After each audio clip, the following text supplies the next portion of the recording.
হস্তিনাপুরের রাজা মহামানী মহারাজ দুর্যোধন। আমার রাজ্যে অত্যাচার অবিচার আমি কিছুতেই সহ্য করব না। ওই কুচক্রী কৃষ্ণ পাণ্ডবদের সঙ্গে হাত মিলিয়ে আমার সমস্ত সমস্ত চক্রান্তকে ব্যর্থ করে দিয়েছে।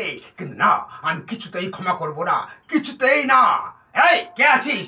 দাদা দাদা, কি হয়েছে যুযুধান? দাদা, এক আপদ এসে জুটেছে। কি আপদ? কে এসেছে?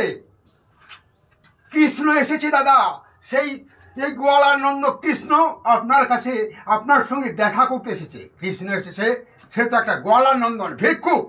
ভিক্ষুকের হেতা কি বা প্রয়োজন? সত্যই ভিক্ষুক আমি রাজা দুর্যোধন, আসিয়াছি শান্তি ভিক্ষা করিতে বিশ্বে। হেতা খাও ভিক্ষা এনে দেবে। যদি ভিক্ষা পেতে চাও ফিরে যাও পাণ্ডবের গৃহে। কিন্তু তোমরাও তো নয়কো পর। না, এই মানে মহারাজ দুর্যোধন কারোর কোনোদিন আপন ছিল না, আর কোনোদিন হবে না। চলে যাও বলছি ভালোই ভালোই, তা না হলে তোমাকে আমি বন্দি করে কারাগারে নিক্ষেপ করব। না না না না রাজন, তুমি কৃষ্ণকে কারাগারে নিক্ষেপ করো না। কৃষ্ণ এসে যে দূত হয়ে, তাই দূতের অমর্যাদা তুমি করো না কখনো। না না, অমর্যাদা আমি করিব না কখনো। শুধু হত্যা করে পাঠাইয়া দেবো রে সমর সদনে। হানো হানো কর্ণ, হানো সর কৃষ্ণের পক্ষেতে। ক্ষমা করো রাজন, যদ্যপি তোমার দয়ায় আমি লোভিয়াছি রাজার সম্মান, সেই ঋণ শোধিতে হলে প্রয়োজন একা আমি ওই কুরুক্ষেত্র রণাঙ্গনে আসিবা পাণ্ডবে। কিন্তু এবে নিরস্ত্র কেশবে বোধি পারিব না কলুষিত করিবারে বীরত্ব আমার।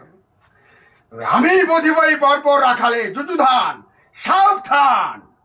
বধিবি আমারে রে নিকৃষ্ট কৌরব, স্পর্ধা তোদের উঠিয়াছে গগন ভেদিয়া। তাই একা কৃষ্ণে দেখি তোরা ভাবি অসহায়। ওই চেয়ে দেখ চক্রমোর আসে ভীষণ গর্জনে। ওই দেখ আমার ইঙ্গিতে বিশ্ব তোলপাড় করি মহাকাল ছুটে আসে অট্টহাসে দিগন্ত কাবায়ে। ওই শোন আমার ইঙ্গিতে তোদের ধ্বংসের কথা নিয়তি সগনে জানায়।